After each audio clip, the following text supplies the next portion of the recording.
মুহাম্মাদুর রাসূলুল্লাহ সাল্লাল্লাহু আলাইহি ওয়াসাল্লাম। ইয়া মুহাম্মদ পিয়ারা নবী শোনিরালা, ইয়া মুহাম্মদ মুস্তাফা নবী সাল্লেওয়ালা, ইয়া মুহাম্মদ মুস্তাফা নবী সাল্লেওয়ালা। আরে তোমার দিদারে মন নসিবে জালা, হায় রে তোমার দিদারে নসিবে জালা, ইয়া মুহাম্মদ মুস্তাফা নবী সাল্লেওয়ালা, ইয়া মুহাম্মদ মুস্তাফা নবী সাল্লেওয়ালা। ওরে শাফায়াতের কান্দানে মদিনা ওয়ালা, তুমি শাফায়াতের কান্দানে মদিনা ওয়ালা, ইয়া মুহাম্মদ পিয়ারা নবী শোনিরালা, ইয়া মুহাম্মদ মুস্তাফা নবী সাল্লেওয়ালা, ইয়া মুহাম্মদ মুস্তাফা নবী সাল্লেওয়ালা। কেউ বা বলে নবী নূরের পুতুল, কেউ বা বলে নবী গোলাপের ফুল, সুবহানাল্লাহ। কেউ বা বলে নবী নূরের পুতুল, কেউ বা বলে নবী গোলাপের ফুল। নই হে গোলাপ নই হে পুতুল নূর আল্লাহ, হায় রে নই হে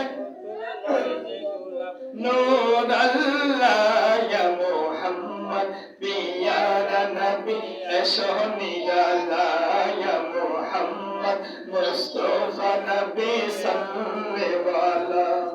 নবীজি আদম সফির বাবা, নবীজি আমার কবর কাবা, নবীজি আদম সফির বাবা, নবীজি আমার কবর কাবা। নূর নবীজির প্রেমে কাবা হইল কালা, হায় রে নূর নবীজির প্রেমে কাবা হইল কালা, ইয়া মুহাম্মদ পিয়ারা নবী শোনিরালা, ইয়া মুহাম্মদ পিয়ারা নবী সাল্লেওয়ালা, ইয়া মুহাম্মদ পিয়ারা নবী শোনিরালা, ইয়া মুহাম্মদ পিয়ারা নবী শোনিরালা। আরে তোমার দিদার মন নসিবে জালা, নবী তোমার দিদার মন নসিবে জালা, ইয়া মুহাম্মদ মুস্তাফা নবী সাল্লেওয়ালা, ইয়া মুহাম্মদ মুস্তাফা নবী সাল্লেওয়ালা, ইয়া মুহাম্মদ পিয়ারা নবী শোনিরালা। একটা জবান বন্ধ রাখবেন না, চিৎকার মেরে দিয়ে বলুন ইয়া রাসূলুল্লাহ। সম্মানিত হাজিরিন, আমার আজকের এই জুমার নামাজে উপস্থিত আমার প্রাণপ্রিয় মুসলিম একরাম, মুরব্বিনা জান, যুবক ভাইরা, এই পবিত্রময় রমজান মাসের প্রথম জুমাতে মাইকের আওয়াজ শ্রবণ করছেন আমার সরলা আবেলা সালেহা মুমিনা আমার মা ও বোনেরা, সকলের প্রতি আমার অন্তরের অন্তঃস্থল থেকে আবারও সালাম আরজ করছি। আসসালামু আলাইকুম ওয়া রাহমাতুল্লাহি ওয়া বারাকাতুহু। ওয়া আলাইকুম আসসালাম ওয়া রাহমাতুল্লাহি ওয়া বারাকাতুহু। আমরা সর্বোপরি মহান আল্লাহ পাক রব্বুল আলামিনের দরবারে লাখো কোটি শুকরিয়া জ্ঞাপন করি যে আল্লাহ পাক রব্বুল আলামিন পবিত্র রমাদানুল মুবারকের প্রথম জুমাতে আপনি আমাকে শত শত কাজের ব্যস্ততার মধ্য দিয়ে আল্লাহ পাক বাছাই করে আজকের এই জুমার নামাজে আসার মতো বসার মতো আল্লাহ পাক আপনি আমাকে তৌফিক দান করেছেন। শুধু তৌফিকই দান করেন নাই, আল্লাহ পাক আপনি আমাকে এই রহমতের দিনে রহমতের চাদরে বেষ্টন করে রেখেছেন। সুবহানাল্লাহ। কেননা আমরা যদি আমাদের আশেপাশে যত হসপিটাল রয়েছে, আমাদের আশেপাশে যত ডাক্তারালয় রয়েছে, এই সমস্ত কামরাতে যদি আমরা একটু চোখ দেখাই দেখবেন হাজার হাজার শত শত মানুষ আজকের এই দিনে এই মুহূর্তে মৃত্যুর সাথে মাথা করতেছে। কথা বলেন ঠিক? এরকম প্রত্যেকটা হসপিটালের মাধ্যমে দেখবেন যে শত শত রোগী মরার সাথে লড়াই করে বেঁচে আছে। কেউ আইসিইউর ভিতরে, কেউ অপারেশন থিয়েটারের ভিতরে, বিভিন্ন জায়গার মাধ্যমে বিভিন্ন মানুষ বিভিন্ন অবস্থাতে রয়েছে। কিন্তু আল্লাহ পাক রব্বুল আলামিন আপনি আমাকে এই পবিত্রময় রমজান মাসে রোজা মুখে নিয়ে আল্লাহ পাকের রহমতের চাদরে বেষ্টন করে সুস্থ শরীরে মসজিদে আসার মতো তৌফিক দিয়েছেন। আলহামদুলিল্লাহ। আমরা ওই মহান মনিবের শুকরিয়া আদায় করতে চাই কি চাই না? চাই। আল্লাহ পাক রব্বুল আলামিন বলেন, লা ইন শাকারতুম লাযিদান্নাকুম ওয়া লা ইন কাফারতুম ইন্না আযাবি লাশাদীদ। যে বান্দা আমার নিয়ামত পাওয়ার পরে আমার শুকরিয়া আদায় করে, আমি আল্লাহ পাক রব্বুল আলামিন তার নিয়ামতকে বাড়াই দিই। সুবহানাল্লাহ। এই যে আমরা সুস্থ আছি, এটা আল্লাহ পাকের নিয়ামত কিনা? নিয়ামত। এই যে আমরা রোজা রাখতে পারতেছি, এটা আল্লাহ পাকের নিয়ামত কিনা? আল্লাহ যদি না চাইতো আপনি আমার দ্বারা কখনো রোজা রাখা সম্ভব ছিল না। আল্লাহ যদি না চাইতো আজকের এই মসজিদের মাধ্যমে আপনি আমার উপস্থিত থাকা কখনো সম্ভব ছিল? আল্লাহ চাইছে, আল্লাহ পাক রহম করছে, আল্লাহ পাক আপনি আমাকে মহব্বত করছে, মায়া করছে বিদায় আমরা আজকে পবিত্র রমাদানুল মুবারক 2025 সালের প্রথম জুমাতে আমরা আসতে পেরেছি। কথা বলেন ঠিক কিনা? সেই কারণে মহান মনিবের দরবারে আমরা সমবেত করতে হৃদয়ের আবেগ অনুভূতি সবটুকু উজাড় করে সিংহের মতো গর্জন করে উচ্চ আওয়াজে বলি আলহামদুলিল্লাহ। তার সাথে লাখ কোটি দরুদ ও সালাম ওই মহান মানবতার মুক্তির দূত সাইয়্যিদুল মুরসালিন হুজুর আকরাম নূরে মুজাসসাম নূরুল আলা নূর সাইয়্যিদিনা হাবিবিনা হযরত মুহাম্মদুর রাসূলুল্লাহ সাল্লাল্লাহু আলাইহি ওয়াসাল্লামের পাক চরণ মুবারকে, যেই নবী যদি এই পৃথিবীতে না আসতো আমরা এই রোজা পাইতাম না। কথা বলেন ঠিক? যেই রাসূলের কারণে আমরা রোজার মাস পাইলাম, যেই নবীর কারণে আমরা রোজা পাইলাম, যেই নবীর কারণে আজকে আমরা শ্রেষ্ঠ উম্মত হইলাম, যেই নবীর কারণে আজকে আমরা শেষ মানুষ হইলাম, সেই নবীকে আল্লাহ পাক রব্বুল আলামিন আজ থেকে প্রায় ১৫০০ বছর আগে এই পৃথিবীতে প্রেরণ করিয়া রাসূলকে এমন একটা কিতাব দান করে দিলেন, এমন একটা মুজিজা দান করে দিলেন। রাসূলকে বলে দিলেন, হে নবী আপনি যান, আপনার আর কেউ লাগবে না, আপনি একা ইসলামের বিস্তার শুরু করে দেন, আপনার মুজিজা শুধু কোরআন। এই কোরআনের বিস্তার যখন নবীজি শুরু করলেন, এক এক করতে করতে করতে করতে এখন গোটা পৃথিবীতে কোরআনের রাজ কায়েম হয়ে। কথা বলেন ঠিক? নবীজি ছিলেন মাত্র একা, আর কেউ না। হারা গুহার মাধ্যমে যখন কোরআন নাজিল হলেন রাসূলের উপরে, কেউ কোনো মুসলমান নাই, নবীজিকে কেউ সমর্থন করে না। নবীজি শরীরটা কাঁপুনি দিয়ে উঠছে। আল্লাহ রাসূল সাল্লাল্লাহু আলাইহি সাল্লামের উপরে সূরা আলাকের প্রথম 5টি আয়াত নাজিল হয়েছিল। ইকরা বিসমি রাব্বিকাল্লাযী খালাক খালাকাল ইনসানা মিন আলাক ইকরা রাব্বুকাল আকরাম আল্লাযী আল্লামা বিল কালাম। সুবহানাল্লাহ। এই 5টা আয়াত প্রথম নাজিল হয়েছে কোরআনের প্রথম। এই 5টি আয়াত যখন নবীজির উপর নাজিল হয়েছিল, নবীজির শরীরের মাধ্যমে তাপ চলে আসছে, শরীরটা কাঁপুনি দিয়ে উঠছে। আল্লাহ পাক রব্বুল আলামিন বলেন, এই কোরআন যদি আমি আমার নবীর উপরে নাজিল না করি, কোনো পাহাড়ের উপরে নাজিল করতাম, তো এই পাহাড় জ্বলে পড়ে ছারখার হয়ে যেত।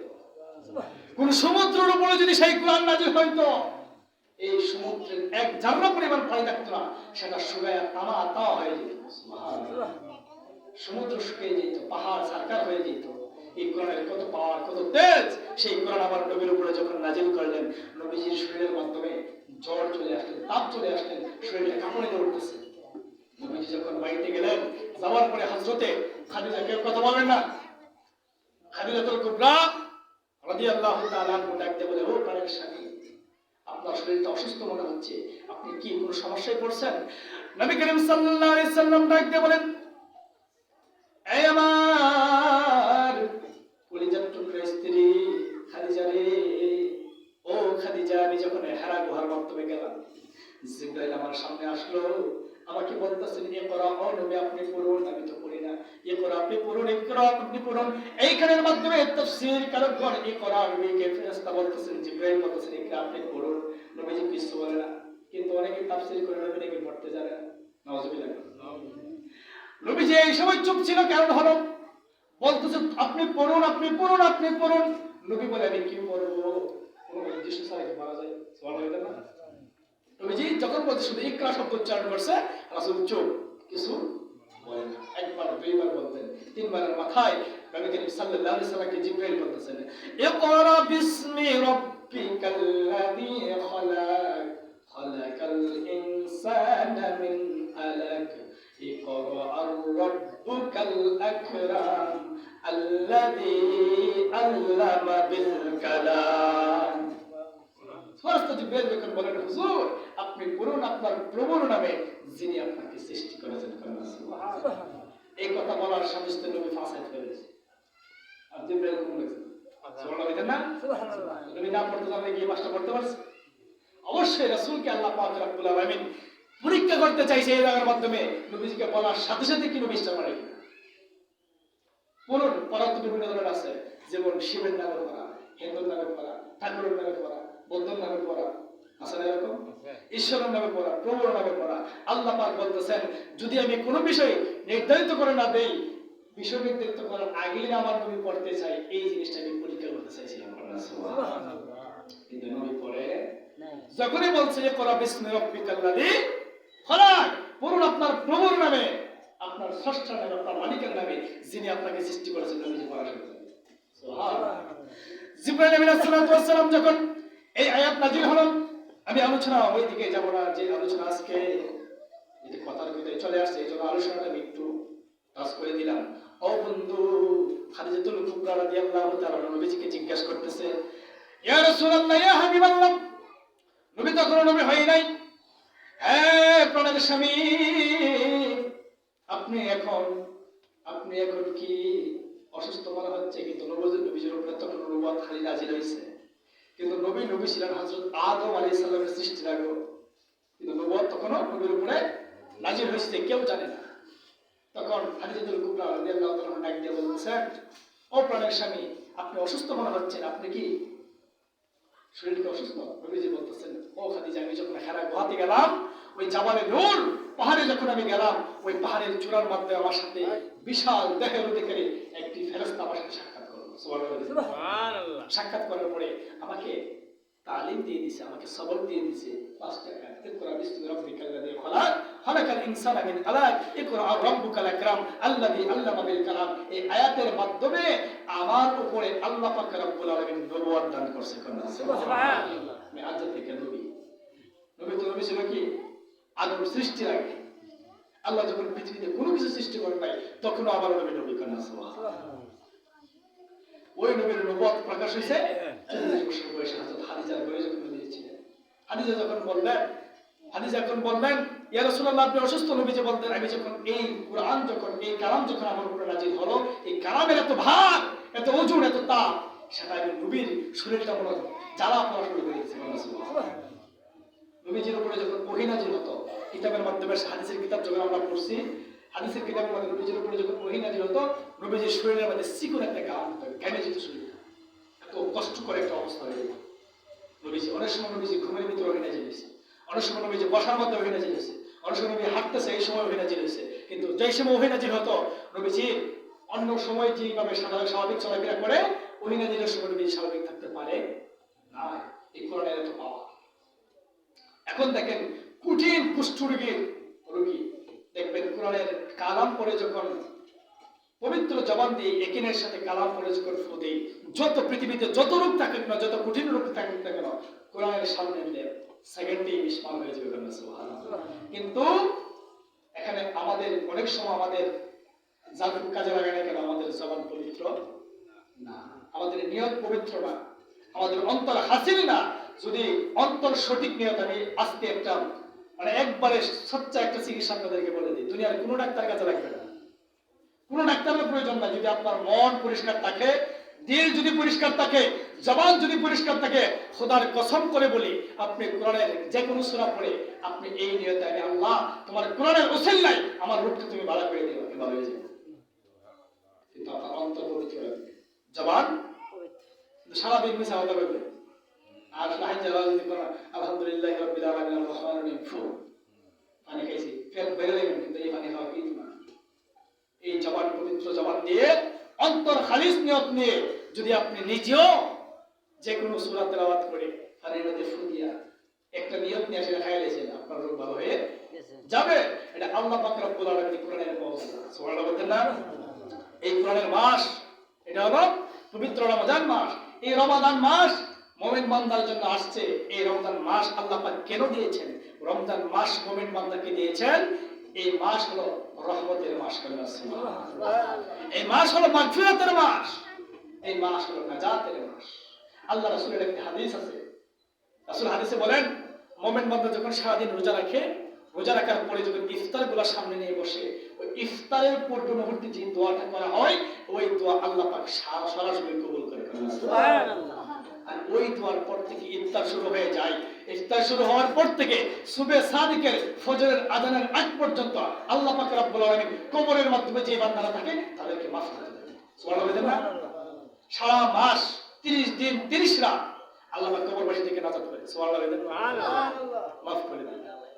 হাদিসের মাধ্যমে আসছে। এজন্য আমাদের এই রমজান মাস নাজাতের মাস। এই রমজান মাস মাগফিরাতের মাস। এই রমজান মাস নিজের জীবনের সমস্ত গুনাহ মাফ করানোর মাস। এই রমাদান মাস জাহান্নামের পথ থেকে ফিরে এসে জান্নাতে যাওয়ার মাস।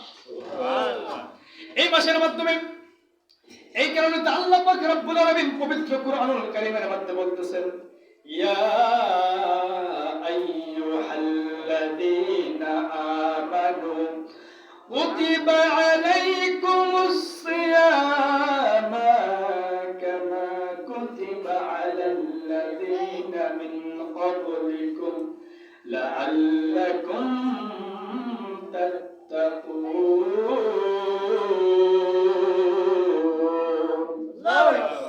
আমার আল্লাহ পাক রব্বুল আলামিন বলতেছেন, ইয়া আইয়ুহাল্লাযীনা আমানু, হে ঈমানদারগণ, কুতিবা আলাইকুমুস সিয়াম, আমি তোমাদের উপরে রোজা ফরজ করেছি, যেমন ফরজ ছিল তোমাদের পূর্ববর্তীগণের উপরে। কিন্তু পূর্ববর্তীগণ, আমাদের পূর্ববর্তীগণ যেমন হযরত মুসা নবীর উম্মত, হযরত ইব্রাহিম নবীর উম্মত, হযরত ঈসা নবীর উম্মত, হযরত দাউদ নবীর উম্মত, ওই যে নবী সকল ছিল তাদের উপরে এক মাস কখনো রোজা ফরজ ছিল না। পরিপূর্ণ এক মাস তাদের উপরে রোজা ফরজ ছিল না। কারোর উপরে 2 দিন রোজা ফরজ ছিল, কারোর উপরে 5 দিন রোজা ফরজ ছিল, কারোর উপরে 7 দিন রোজা ফরজ ছিল। এইরকম ভাবে কয়েকদিন পর্যন্ত তাদের উপরে রোজা ফরজ ছিল। কিন্তু আল্লাহ পাক রব্বুল আলামিন উম্মতে মুহাম্মদীকে শ্রেষ্ঠ উম্মত বানিয়ে দিলেন। আর উম্মতে মুহাম্মদের জন্য স্পেশাল মাস হিসেবে গোটা রমজান মাসকে রোজা ফরজ করে দিলেন। সুবহানাল্লাহ। আল্লাহ পাক বলেন, কামা কুতিবা আলাল্লাযীনা মিন ক্বাবলিকুম লাআল্লাকুম তাত্তাকুন। তোমাদের পূর্ববর্তীগণের উপরে যেমন রোজা ফরজ ছিল, তোমাদের উপর রোজাকে আমি ফরজ করে দিয়েছি। কি কারণে ফরজ করে দিয়েছি? যেন তোমরা লাআল্লাকুম তাত্তাকুন, তোমরা যেন মুত্তাকি, পরহেজগার, তাকওয়াবান, আল্লাহওয়ালা বান্দাতে পরিণত হতে পারো। সুবহানাল্লাহ, আলহামদুলিল্লাহ, লা ইলাহা ইল্লাল্লাহ, সুবহানাল্লাহ, আলহামদুলিল্লাহ, লা ইলাহা ইল্লাল্লাহ, মুহাম্মাদুর রাসূলুল্লাহ সাল্লাল্লাহু আলাইহি ওয়াসাল্লাম। আল্লাহ পাক রব্বুল আলামিন এই রমজান মাস আপনি আমাকে দিয়েছেন, আমরা যেন পরহেজগার হতে পারি, মুত্তাকি হতে পারি, তাকওয়াবান হতে পারি। কিভাবে তাকওয়াবান হব, কিভাবে পরহেজগার হব? আমার দয়াল নবী হযরত মুহাম্মদুর রাসূলুল্লাহ সাল্লাল্লাহু আলাইহি ওয়াসাল্লাম হাদিসে বর্ণনা করেন। হযরত আবু হুরায়রা রাদিয়াল্লাহু তাআলা থেকে বর্ণিত হাদিস। হযরত আবু হুরায়রা বলেন, আমি বলতে শুনেছি আল্লাহ রাসূল সাল্লাল্লাহু আলাইহি ওয়াসাল্লাম বলেন, যেই বান্দা রোজা রাখবে, ওই রোজাদার বান্দার জন্য আল্লাহ পাক রব্বুল আলামিন নিজে স্বয়ং 2টা নিয়ামত, 2টা রহমত, 2টা আনন্দ দান করবে। সুবহানাল্লাহ। একটা নম্বর আনন্দ, প্রথম আনন্দ, ওই রোজাদার বান্দা দুনিয়া দেখতে পাইবে। আর 2 নাম্বার খুশির সংবাদ হলো, ওই বান্দা যখন মৃত্যুবরণ করবে, কবরে যখন চলে আসবে, তার যখন হাসর নাসর হয়ে যাবে, সে যখন জান্নাতে চলে যাবে, আমার স্বয়ং আল্লাহ নিজে তার সাথে দিদার নসিব করবে। সুবহানাল্লাহ। আল্লাহ নিজে আয়েশা আপনার জান্নাতের বিষয়ে ডাক দিবে, ও সুলতানপুরের সামতি সাহেব কই আছো? সামতি না দাঁড়াবে, আল্লাহ আমি এখানে। আল্লাহ পাক নিজে আয়েশা সামতির সাথে হাত মিলাবে আর মোলাকাত করবে। এর চেয়ে বড় ভাগ্য আর দুনিয়াতে কিছু আছে? এর চেয়ে বড় পাওয়ার কিছু আছে? না। আল্লাহ যদি নিজে আসে, নিজে আয়েশা যদি আপনি আমার সাথে দেখা করে, এখন সময় তো আমাদের আর কিছুই নাই। এখন কথা হলো আমাদের রোজা থাকতে হবে না কি? অবশ্যই রোজা থাকলেই আল্লাহ পাক আপনি আমাদের জন্য পুরস্কার। সম্মানিত হাজিরিন, এই রমজান মাস আমরা পাইলাম। রোজার মাসে আমাদের কিভাবে চলা প্রয়োজন এরকম কয়েকটি পয়েন্ট আমি নোট করেছি। আজকে কয়েকটি বিষয় কথা বলবো। আমরা তো রোজা পাইলাম, যেভাবে খুশি সেভাবে চলাফেরা করলে এই রোজার হক আদায় হবে না। অন্যান্য মাসে আমরা যেভাবে চলাফেরা করি, এই মাসে যদি ঠিক একই রকম আমাদের চলাফেরা হবে, এই মাসে যদি ঠিক একই রকম আমাদের চাল চলন, বাসন ভঙ্গি, ভাষা, কেউ কথা বলবেন না, এই চাল চলন যদি আমরা হয়, আল্লাহ পাক রব্বুল আলামিন যেন অন্য মাসের মধ্যে যদি আমাদের চলাফেরা এই মাসের মতো হয়, তাহলে এই মাসকে আমরা মর্যাদা দিতে পারলাম। কিন্তু এই মাসটা হলো স্পেশাল মাস, মুমিন বান্দার জন্য স্পেশাল ভিআইপি একটা মাস। এই মাস যেমন ধরেন কোন জায়গায় যদি নেতা আসে, নেতার জন্য VIP seat, VIP plate, VIP খাওয়ান হয় কিনা, এই উম্মতে মুহাম্মদের জন্য শ্রেষ্ঠত্বের মাস হলো এটা। এই মাসকে যে কাজে লাগাতে পারবে সেই হলো উম্মতের নেতা। সুবহানাল্লাহ। আর এই মাসে যারা ওই আগের মতো চলাফেরা করে এই দুনিয়াতে থাকলে যাবে তা কারণ আল্লাহ পাক বলছে বালহুম আদাব রায়া, বালহুম আদাব, পৃথিবীতে মানুষ হবে, বালহুম আদাব, ওই চতুষ্পদ কুকুর আছে না, কুত্তা চিনেন, কুত্তার সাথে আল্লাহ পাক মানুষকে তুলনা করছে। দুনিয়াতে কিছু মানুষ হবে যে মানুষগুলা কুকুরের মতো।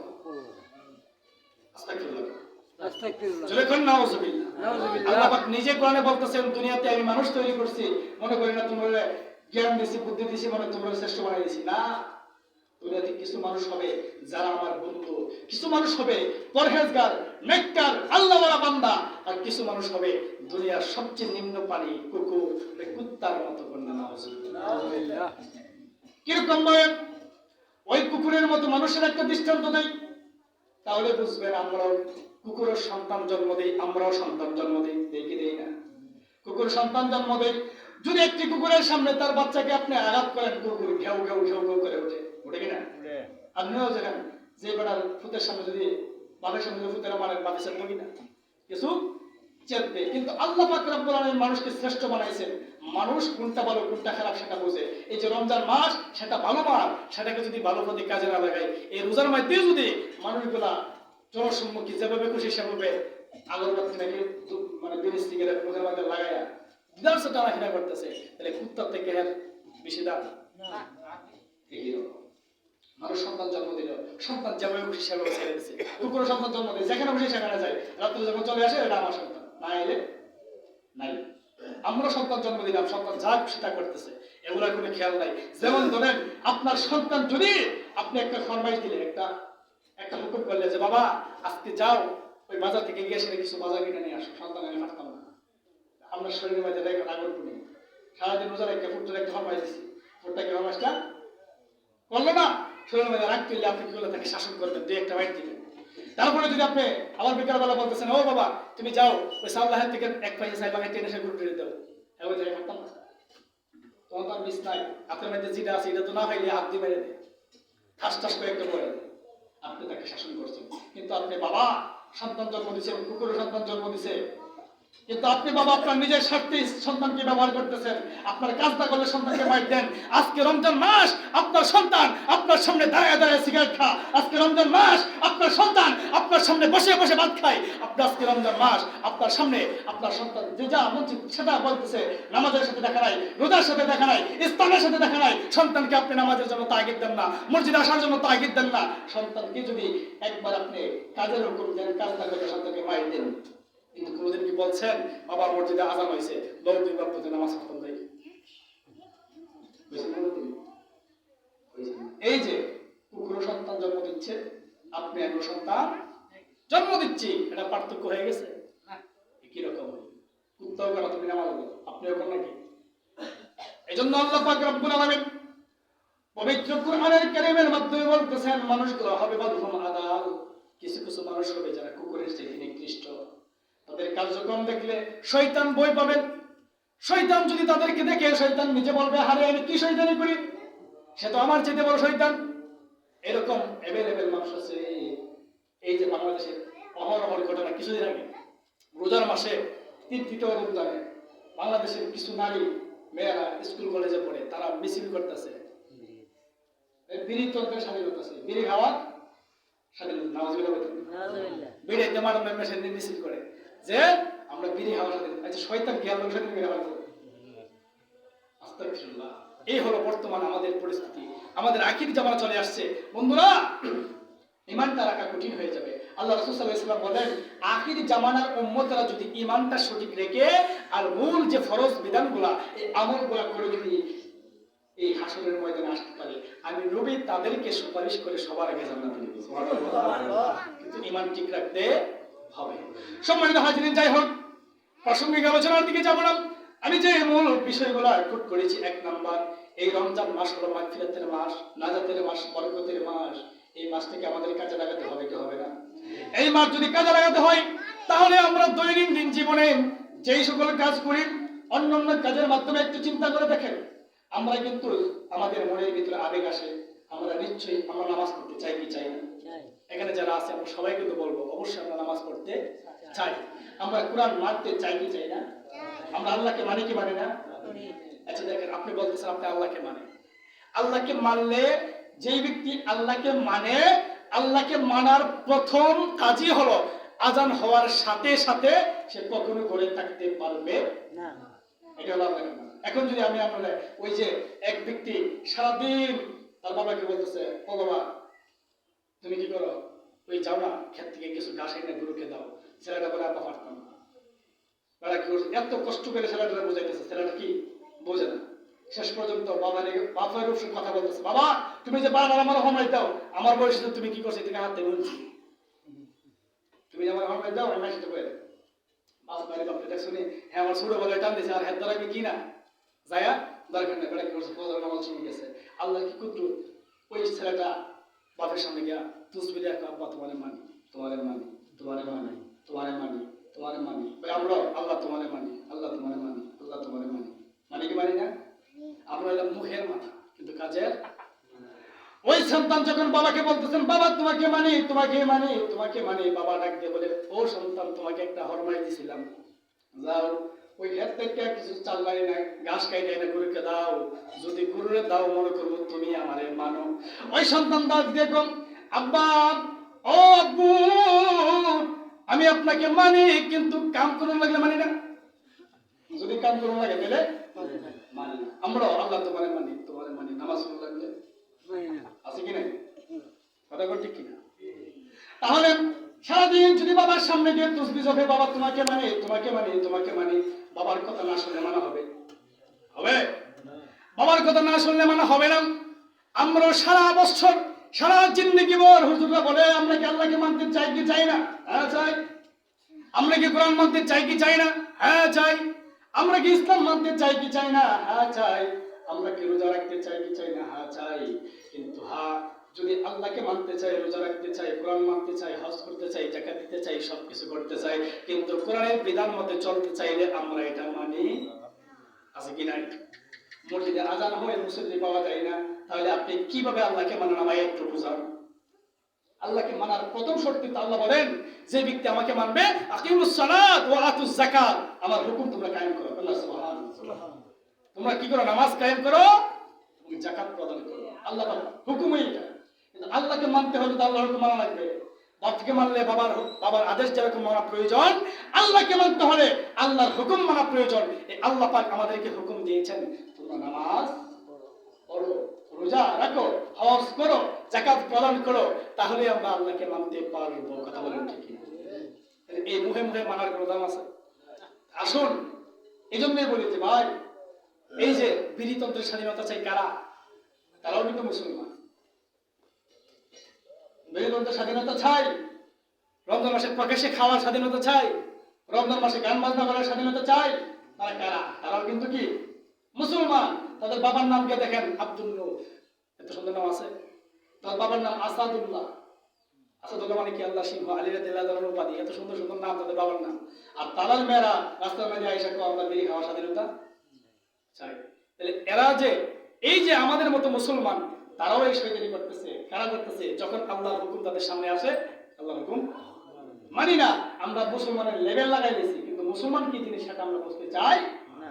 সম্মানিত হাজিরিন, প্রথমত আমরা দৈনন্দিন জীবনে অন্যান্য সময় আমরা যে রকম ভাবে দুনিয়ার দাঁড়িয়ে পিছনে ব্যস্ত আছি, আমরা ব্যস্ততার মধ্যে আছি না? দেখবেন পেটের ধারণায় অনেক সময় অনেক কাজের মধ্যে আমরা ব্যস্ত করে যাই, আমাদের মনের ভিতরে আবেগ তৈরি হই, আমরা আল্লাহকে মানতে চাই, রোজা রাখতে চাই, সবকিছু করতে চাই, কিন্তু এমন এক ব্যস্ততার মধ্যে পড়ে যাই যার কারণে আমরা এই কাজগুলো থেকে কি হই, বিরত থাকি, গ্যাফেল হয়ে যায়। এই জন্য রমজান মাস স্পেশাল মাস হিসেবে আপনাকে একটা রুটিন করতে হবে। আজকের এই মাসে আমি অন্যান্য কাজের থেকে সময় কিছু স্যাক্রিফাইস করে আমি আল্লাহর ইবাদতে সময় দেব। যদি আপনি এই নিয়তে প্রথম থেকে শুরু করেন, গোটা রমজান মাস আপনি চলতে পারেন, কোনো সমস্যা হবে না। কিন্তু আপনি যদি কোন আরে আমি তো নামাজ পড়বো, ওই যে মুখে পেয়ে গেছেন, মনের ভিতরে পুরো নিয়ত, আজকে এই যে ওয়াজ শুনতেছেন সবাই কিন্তু বলতেছেন ঠিক তো হুজুর তো বলতেছে দেখছো বাফেরে খালি তুসবিহ চেপে মানলো হইতো, বাফের হুকুম মানলো লাগবে, আল্লাহর ওয়ালি মুখে মুখে মানতে হইতো, নামাজ পূর্ণ লাগবে। এটা কিন্তু আপনার মনের ভিতরে কিন্তু বোঝাই করছে, এই করছে না? ওয়াজ কিন্তু বুঝালাইছেন, কিন্তু দেখবেন আসর নামাজে কইলে হইতেন না। ওয়াজ কিন্তু বুঝালাইছেন, কিন্তু আসর নামাজে অধিকাংশ মানুষ পাইতেন না। কেন? ওই যে আপনার ব্যস্ততা শয়তানের ভিতরে আপনার নফসে আমার দুঃখের মধ্যে আপনাকে ফেলে দেয়। এটা আপনার দোষ না, আপনি এমন ভাবে নিজেকে গঠন করেছেন, গঠন করতে করতে করতে করতে করতে করতে আপনার ভিতরে একটা রেওয়াজ হয়ে গেছে। আপনি এই খারাপ কাজ করলে বা নামাজ থেকে বিরত থাকলে আপনি মনে করেন এটা গুনাহ হইতেছে, আপনি মনে করেন তুমি নামাজ প্রতিদিন থেকে পড়ি না, জানা আমাকে কি এই হিসাবে আপনি নামাজ থেকে মানে পৃথক হয়ে যায়। সম্মানিত হাজিরিন, এই জন্য স্পেশাল মাস স্পেশাল ভাবে আপনাকে কাটাতে হবে। এই মাসের কিছু সময় আপনি ইবাদত হয়ে যান। আরেকদিন নামাজ পড়ছেন কি পড়ছেন না ওটা দেখার দরকার নেই, আজকে থেকে আমি নামাজ পড়বো, কে কি বলে না বলে আমার দেখার দরকার নেই। যেমন ধরেন ইফতারের সময় মাঝে মাঝে ইফতার করতে আসি, কিছু কিছু মানুষ আছে আর চিন্তা করে যে সারা বছর নামাজে গেছি না, যদি ইফতার করতে যাই মানে রোজা মাস ইফতার করা লেগে গেছি, এই বয়ে আর অনেকে কিন্তু নামাজ যায় না। কথা বল ঠিক কিনা? এখন কিন্তু অনেকে আছে, কিন্তু না, আপনি মুসলমান, কে কি বলে কে কি বলবে ওইগুলো আপনার দেখার টাইম নাই। আপনি সুযোগ পাইছেন, আল্লাহর গোলামি করেন, একসাথে বসে ইফতারি করেন, একটা ইবাদত করেন। সুবহানাল্লাহ। এই ওসিলা হলো আপনি মসজিদে আসেন, আল্লাহ এই ওসিলা হলো আপনি মসজিদে আসেন, আইসা দেখুন তো নামাজ পড়ছেন, এই নামাজে যদি আল্লাহ আমাকে কবুল করে নেন আপনার ভাগ্য খুলে যাবে। সুবহানাল্লাহ। এইজন্য আসুন, আমরা কে কি বলে, কারা কি বললো, কে কি বলবে, কে কি করবে, এগুলো আমাদের দেখার কোনো সুযোগ নাই। আমাদেরকে, আমরা মুসলমান, আমরা আল্লাহর হুকুম মানতেই হবে। কথা বলেন ঠিক কিনা? আল্লাহ পাক রব্বুল আলামিন আমাদের সকলকে সেই তৌফিক দান করেন। সকলে বলেন আমিন। আমা তৌফিক ইল্লা বিল্লাহ। আসসালামু আলাইকুম ওয়া রাহমাতুল্লাহি ওয়া বারাকাতুহু।